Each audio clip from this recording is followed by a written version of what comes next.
तो ये लड़ाई झगड़ा करना हमारे विचारधारा के खिलाफ है। सबसे बड़ी बात क्या है हमारी विचारधारा में, जो गांधी जी ने कही थी।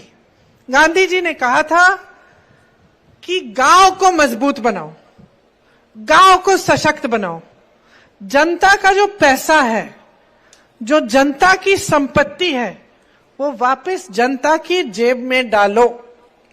सबसे बड़ा जो हमारी विचारधारा की जो सबसे बड़ी चीज है वह यही है कि ये देश जनता का है। इस देश को जनता ने आजाद किया, इस देश को जनता ने बनाया। किसान की मेहनत ने, मेरी बहनों की मेहनत ने, मजदूरों की मेहनत ने, छोटे छोटे उद्योगपतियों की मेहनत ने, नौजवानों की मेहनत ने, जो हमारी सेना के जवान हैं जो सरहद पर खड़े होते हैं, इनकी श्रद्धा और इनकी मेहनत से ये देश बनाया गया। इसीलिए हमारी विचारधारा सबसे पहले ये कहती है कि देश में जनता सर्वोपरि है। कोई नेता जनता से बड़ा नहीं है, कोई ऐसा नेता नहीं है जो सर्वज्ञानी है, जिसके हाथों में सारी सत्ता केंद्रित हो। हमारी विचारधारा कहती है कि देश में सबसे ज्यादा शक्ति, सबसे ज्यादा सत्ता और देश की संपत्ति तीनों देश की जनता के हाथों में होनी चाहिए। तो ये हमारे पार्टी की विचारधारा है। और जब आप कहते हैं इससे जुड़िए, तो इसी की बात कर रहे हैं। और मुझे बहुत गर्व है और खुशी है कि आज छत्तीसगढ़ का जो प्रदेश है वो कांग्रेस पार्टी की सरकार को लाकर इस विचारधारा से इस तरह जुड़ गया है कि इसकी बहुत तेजी से तरक्की होने वाली है। अब कैसे जुड़ा? क्योंकि जितनी भी सरकार की जो नीतियां हैं, प्रदेश की सरकार की, जो भूपेश काका की नीतियां हैं और कांग्रेस पार्टी की नीतियां हैं, वो सब इसी विचारधारा से जुड़ी हैं। और सबकी यही, उसके नीचे यही सोच है, उनका आधार यही है कि आपका पैसा आपके जेब में जाना चाहिए। अब आप कहेंगे भाई कैसे हुआ ये? तो सोचिए, 5 सालों में 1.25 लाख करोड़ रुपए जनता के खातों में सीधे गए हैं। 1.25 लाख करोड़ रुपए 5 सालों में छत्तीसगढ़ के लाखों लोग गरीबी रेखा से ऊपर आ गए। खेती करने वालों की संख्या बढ़ गई है। आप आगे पीछे जो प्रदेश हैं, उत्तर प्रदेश में जाइए, मध्य प्रदेश में जाइए, कोई खेती किसानी नहीं करना चाहता आजकल, मजबूरी से कर रहा है क्योंकि उसमें कमाई नहीं हो रही है उसकी। आज छत्तीसगढ़ में आपकी कमाई हो रही है, और कमाई इस तरह हो रही है कि जो पलायन करके गए हैं वो कहते हैं कि हम वापस आके मदद करेंगे, घर जाएंगे, खेती किसानी करेंगे। क्योंकि यहाँ पे आपकी खेती किसानी से कमाई हो रही है, यहाँ का किसान खुश है। देश भर में किसान रो रहा है, आत्महत्या कर रहा है। आपने खुद देखा कि जब किसानों ने आंदोलन किया, किसने सुनवाई की उनकी? किसी ने सुनवाई नहीं की। ठंड में बैठे रहे, खाना पीना नहीं था, लेकिन लाखों किसान बैठे रहे कि हमारे ये जो काले कानून हैं इनको वापस लो। मोदी जी अपने घर से निकल के नहीं आए, जबकि उनसे 2-3 किलोमीटर दूर लाखों किसान बैठे थे। किसान शहीद हुए, सैकड़ों किसान शहीद हुए, कोई बात करने तक नहीं आया। आपने खुद अपनी आंखों से देखा कि देश का किसान कितना परेशान है। आपने खुद अपनी आंखों से यह भी देखा कि जैसे ही उत्तर प्रदेश का चुनाव आ रहा था, जैसे यहां विधानसभा चुनाव है, उस समय उत्तर प्रदेश का था, जैसे ही चुनाव नजदीक आने लगा बहनों, तब अचानक वो काले कानून वापस ले लिए। चुनाव तक न कोई आया सुनने के लिए, न कोई आया सहायता करने के लिए। सैकड़ों किसान मर गए, उनको उनकी शहादत की कोई कदर नहीं की। बल्कि उनके मंत्री के बेटे ने 6 किसानों को अपनी जीप के नीचे कुचल दिया और उस मंत्री को अपने साथ मंच पे बिठाते थे। कुछ नहीं किया बहनों और भाइयों 2 सालों के लिए। लेकिन जब चुनाव आने लगा तब घबरा गए कि भाई चुनाव आ रहा है, कुछ करना पड़ेगा, काले कानून वापस ले लिए। ये हमारी विचारधारा नहीं है। हमारी विचारधारा ये है कि आपको सशक्त करना है। इसीलिए आज छत्तीसगढ़ का किसान खुशहाल है। आज ये मात्र एक प्रदेश है जिसमें वन उपजों के लिए भी न्यूनतम समर्थन मूल्य मिल रहा है। 67 वन उपजों के लिए न्यूनतम समर्थन मूल्य आज छत्तीसगढ़ में मिल रहा है। धान का समर्थन मूल्य जो है यहां से ज्यादा किसी और प्रदेश में नहीं है। मैं जब जाती हूं प्रचार करने अन्य प्रदेशों में, मैं कहती हूं छत्तीसगढ़ को देखो, वहां 2400 रुपए मिल रहे हैं, तुम्हें 1200 मिल रहे हैं। अपनी सरकार से पूछो कि अगर छत्तीसगढ़ में मिल सकता है तो वहां क्यों नहीं, तुम्हारे यहां क्यों नहीं मिल सकता। यहां जब सरकार ने देखा कि आवारा पशु की समस्या है तो उसको सुलझाने के लिए गौठान बनाए, 10,000 गौठान बनाए। और मेरी बहनें यहां बैठी हैं, ये बताएंगी कि इससे आपको कितनी सुविधा मिली है। मैं ऐसी बहनों से मिली हूं जो लाखों कमा रही हैं, सिर्फ गौठान में जो रोजगार मिला है, जो स्वयं सेवा समूह कर रही हैं, उसमें से गोबर खरीदा जा रहा है। जब पहली बार मैंने ये बात उत्तर प्रदेश में की तो पता है लोग हंसने लगे। मैंने कहा छत्तीसगढ़ में हमारी सरकार गोबर खरीद रही है ताकि आवारा पशु को आप घर में रखें और आप उसको या गौठान में रखें और उसको संभालें और उसके गोबर के लिए आपको पैसा मिल रहा है।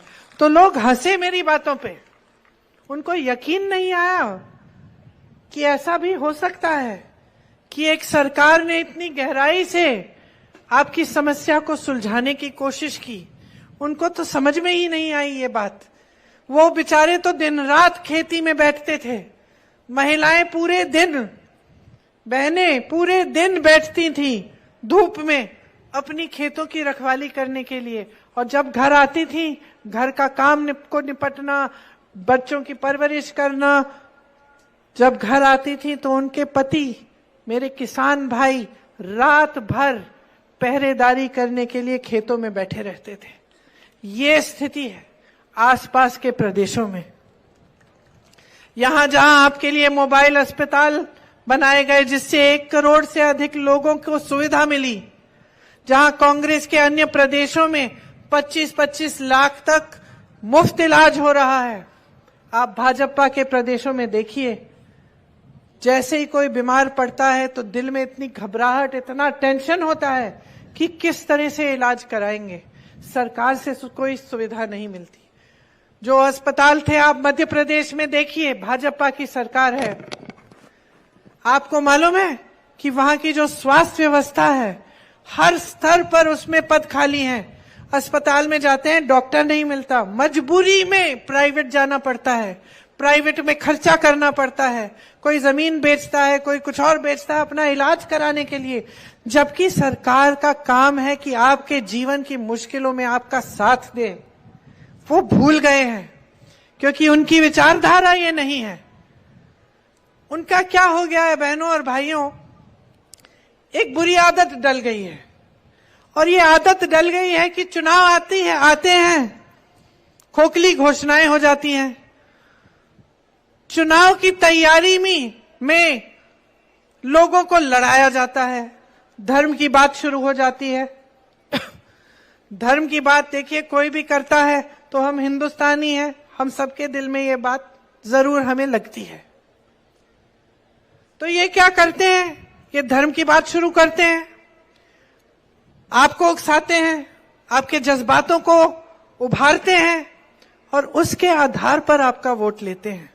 मैं ऐसे लोगों के घरों में गई हूं गांव में, जिससे मैं पूछती हूं कि दीदी आप इनको वोट क्यों दे रही हैं, आपके यहां तो पानी नहीं आ रहा है, आप खेती कर रही हैं, आपकी कमाई नहीं है, आपकी धान की कीमत नहीं मिल रही है, बिजली बिल, ऐसी बिजली बिल आई थी उस महिला के घर में हजारों की बिजली बिल, कहती है मैं तो बल्ब भी नहीं जलाया दीदी लेकिन बिल आ गई। तो मैं पूछती हूँ कि क्यों दे रही हो तुम वोट, और कहती है कि धर्म के लिए। वो धर्म की बात करते हैं ना दीदी, तो कैसे समझाएं हम आपको कि ये जो वोट है आपका इतना कीमती है। ये सारी बातें आपके ध्यान को भटकाने के लिए की जाती हैं। वोट जो आपका है ना इतना कीमती इसलिए है क्योंकि आपके भविष्य बनाने वाला औजार है एक। इसको आप समझदारी से देंगे तो 5 साल आप तरक्की करेंगे। इसको आप अगर इन उलझनों में पड़ के देंगे कि किसी ने धर्म की बात कर ली, किसी ने जाति की बात कर ली, किसी ने कोई झूठी घोषणा कर ली, तो आप तरक्की नहीं करेंगे, नुकसान सहेंगे, संघर्ष करेंगे। तो ये बहुत कीमती चीज है ये वोट, और इसको बहुत जिम्मेदारी से और गहराई से सब कुछ समझ के देना चाहिए। अगर आपको कल लगे कि भाई ये प्रियंका गांधी आई थी, बहुत सारी चीजें बोली, लेकिन हमें जमीन पे तो नहीं दिख रही, भाई ये कह रही हैं कि ऐसे गोठान थे, ऐसे रोजगार मिल रहे हैं, लेकिन हमें तो नहीं मिला, तो मत दीजिए वोट। मेरे कहने पे, किसी नेता के कहने पे मत दीजिए, आप अपने अनुभव पर दीजिए। ये नौजवान खड़े हैं, आप अपने अनुभव से गहराई से सोच के कि भाई क्या छत्तीसगढ़ का नाम आज अगर देश में पहचाना जा रहा है तो क्या हिंसा के लिए, भ्रष्टाचार के लिए है कि हमारी तरक्की के लिए आज पहचाना जा रहा है। तो आपको लगे कि हाँ, आजकल हम जाते हैं अन्य प्रदेशों में तो लोग कहते हैं कि भाई छत्तीसगढ़ अच्छी जगह है, छत्तीसगढ़ में विकास हो रहा है। तो आप खुद अपने अनुभव से जाने ना कि हाँ, हमारे प्रदेश में कुछ अच्छा काम तो हुआ होगा कि सब अलग अलग प्रदेशों में लोग हमारा नाम विकास से जोड़ रहे हैं, सबसे ज्यादा धान के खरीद के दाम से जोड़ रहे हैं, सबसे कम बेरोजगारी से जोड़ रहे हैं। आज आपको मालूम है छत्तीसगढ़ में सबसे कम बेरोजगारी का दर है। भाजपा के प्रदेशों में इतनी बुरी हालत है कि मैं सोचती हूँ कि किस मुंह से वोट मांगते हैं ये लोग। मध्य प्रदेश में 3-3.5 सालों से इनकी सरकार ने 21 रोजगार दिए हैं। 2100 नहीं, 21,000 नहीं, 21 रोजगार। यहां पे बेरोजगारी का दर पूरे देश में सबसे कम छत्तीसगढ़ में है। आप सोचिए कि किस मुंह से ये वोट मांगने आते हैं। चुनाव आता है, बड़ी बड़ी घोषणाएं। अब एक बड़ी वो महिला आरक्षण बिल ले आए, सारी महिलाएं सोच रही हैं कि हमें आरक्षण मिलेगा, हम आगे बढ़ेंगे, हमारी तरक्की होगी। और मीडिया वाले मेरे दोस्त जो यहाँ खड़े हैं, इन्होंने बड़ी इवेंटबाजी की, खूब पब्लिसिटी की, सबने देखा कि भैया आरक्षण आ गए महिलाओं के लिए, बहुत खुशी फैली देश में। फिर पता चला कि 10 सालों के लिए ये लागू ही नहीं होंगे। ये आरक्षण 10 सालों के लिए तो महिलाओं को दिखेंगे ही नहीं। और जब कांग्रेस पार्टी कहती है कि ओबीसी का उसमें आरक्षण होना चाहिए महिलाओं के लिए भी, तो आप पीछे हटने लगते हैं। जब कांग्रेस पार्टी कहती है कि जातिगत जनगणना होनी चाहिए, तो आप पीछे हटते हैं। अब इतने सालों से तो मोदी जी खुद ही कह रहे हैं कि हम ओबीसी हैं और ओबीसी का विकास हम कराएंगे। अब कांग्रेस पार्टी कह रही है कि भाई गिनो देश में कितने ओबीसी हैं, गिनो देश में कितने दलित हैं, गिनो देश में कितने आदिवासी हैं, कितनी जनजाति हैं, गिनो ना। क्योंकि अगर गिनोगे नहीं तो मदद कैसे करोगे। अगर मुझे मालूम नहीं कि इस भीड़ में 100 ऐसे लोग हैं जो गरीब से गरीब हैं, और मुझे मालूम नहीं कि इनके पेट में खाना भी नहीं जाता, इनकी खेती भी नहीं हो रही है, मजदूरी नहीं कर पा रहे हैं, कुछ नहीं है इनके पास। मान लो मैं यहाँ आई, इस भीड़ को मैंने देख लिया, मैं कहती हूँ कि मैं इस भीड़ के लिए कुछ करना चाहती हूँ, और मुझे मालूम नहीं है कि इसमें 100 सबसे गरीब हैं जिनके पास कुछ नहीं है, पुश्तों से कुछ नहीं मिला। और मुझे मालूम नहीं है कि इस भीड़ में 200 बढ़ाई बैठे हैं, और इनकी सुविधा के लिए अगर मैं एक ऐसा कार्यक्रम बना लूं, ऐसा स्कीम बना लूं जिससे इनको जो औजार हैं जो इस्तेमाल करते हैं इनमें सुविधा हो जाए, या इनकी कमाई बढ़ जाए, या इनके छोटे छोटे उद्योग ये खुद बना पाए। अगर मुझे मालूम ही नहीं होगा कि इसमें 100 बढ़ाई हैं, 100 गरीब हैं, 100 ऐसे लोग हैं जो बहुत अमीर हैं, तो मैं स्कीम कैसे बनाऊंगी, मैं नीतियां कैसे बनाऊंगी? मैं तो ऐसे बना दूंगी जैसे कि मुझे कुछ पता ही नहीं है कि समाज के किस हिस्से को सबसे ज्यादा जरूरत है या नहीं। फिर प्रतिनिधित्व कैसे होगा? बिहार में गिनती हुई 84% ओबीसी, एससी, एसटी निकले। अब आप देखिए, बड़ी बड़ी मीडिया की कंपनी है, इनके जो मालिक हैं, इनमें से क्या 84% दलित, ओबीसी, एससी, एसटी है? नहीं। फिर आप देखिए, बड़े बड़े विश्वविद्यालय हैं, बड़े बड़े विश्वविद्यालय के जो वाइस चांसलर हैं, क्या इनमें प्रतिनिधित्व है? नहीं। बड़े बड़े डॉक्टर? नहीं। सरकारें बड़ी बड़ी जो अधिकारी हैं, जो सचिव हैं सरकार के? नहीं। तो फिर हम एकता, हम सबकी तरक्की की बात कैसे कर सकते हैं? तो हम कह रहे हैं भाई गिनती करो, गिनती करोगे तो पता चलेगा। भाजपा वाले कह रहे हैं हम सबका विकास करेंगे लेकिन सबकी गिनती नहीं करेंगे। डर गए, क्योंकि भाई गिनती करोगे तो सही मायने पे धरातल पे गहराई से काम करना पड़ेगा। इस देश की संपत्ति ये लोग अपने बड़े बड़े उद्योगपति दोस्तों को दे रहे हैं। ये इनकी संपत्ति नहीं है जो जिस तरह से ये बेच रहे हैं इसे कौड़ियों के दाम पे। आप जितनी बड़ी बड़ी सरकारी कंपनियां लें, सारों को देखिए, रेलवेज, बीएचईएल, एचएएल, सबको देखिए, आज किसके हाथों में है? कल तक आपके हाथों में थी। कल तक आप कहते थे हमें इन कंपनियों में नौकरी दिलवाइए क्योंकि हमें सुरक्षा चाहिए, सरकारी जॉब चाहिए। आज किसके हाथों में है बताइए? देश के बंदरगाह, देश के हवाई अड्डे किसके हाथों में है? तो सब कुछ अडानी के हाथों में है। कौन है ये अडानी? कौन है? इस देश का गरीब है, इस देश का किसान है, इस देश का मजदूर है। कौन है और क्या बनाता है?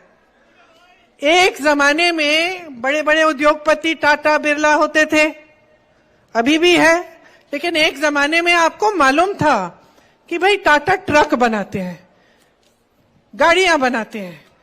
दांत मंजन कौन बनाता है? हम जब दुकान जाते हैं, बर्तन कौन बना रहा है?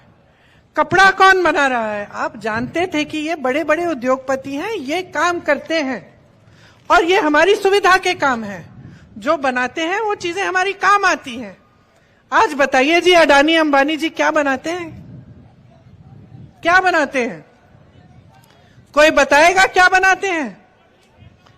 कोई बताएगा कितने मजदूर काम करते हैं इनके लिए? कितने जॉब देते हैं आपको? कोई बता सकता है? कुछ नहीं, आप बता नहीं सकते। कुछ बनाते नहीं है बहनों और भाइयों। जो आपका था वो ले लिया है, आपके लिए कुछ नहीं बन रहा है। और ये आपकी संपत्ति थी, ये आपकी संपत्ति थी जो आपके जेब में जानी चाहिए थी। ये आपकी संपत्ति है जिससे 8,000 करोड़ का हवाई जहाज प्रधानमंत्री अपने लिए दुनिया भर में घूमने के लिए खरीदता है। 2 खरीदे हैं, 8,000 करोड़ के हवाई जहाज, खुद घूमते हैं पूरी दुनिया में। ये आपकी संपत्ति थी जिसमें से उन्होंने कहा कि एक बड़ा सा हॉल बनेगा दिल्ली में, 27,000 करोड़। 27,000 करोड़, आप सोच भी सकते हैं कितना पैसा है ये। जब मैं यूपी में काम कर रही थी, गन्ने का जो बकाया था 15,000 करोड़ था। किसान आंदोलन कर रहे थे उस समय। मोदी जी की सरकार ने कहा इनके बकाये के लिए पैसे नहीं है हमारे पास। इनके बकाये के लिए पैसे नहीं थे। 16,000 करोड़ का हवाई जहाज खुद खरीद लिया। 20,000 करोड़ का संसद नया बना दिया जो अच्छा खासा 70 सालों से चल रहा था। एक कॉन्फ्रेंस हॉल बनाया दिल्ली में, नाम भूल गई हूं मैं उसका, 27,000 करोड़ उसमें खर्चे।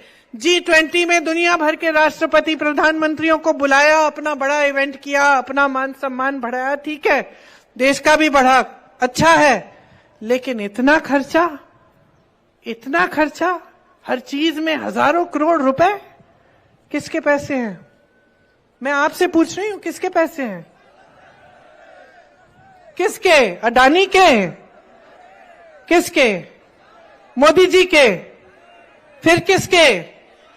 रमन सिंह जी के? नहीं, किसके? आपके पैसे। आपके पैसे हैं ये, जो इनकी जेब में जा रहे हैं।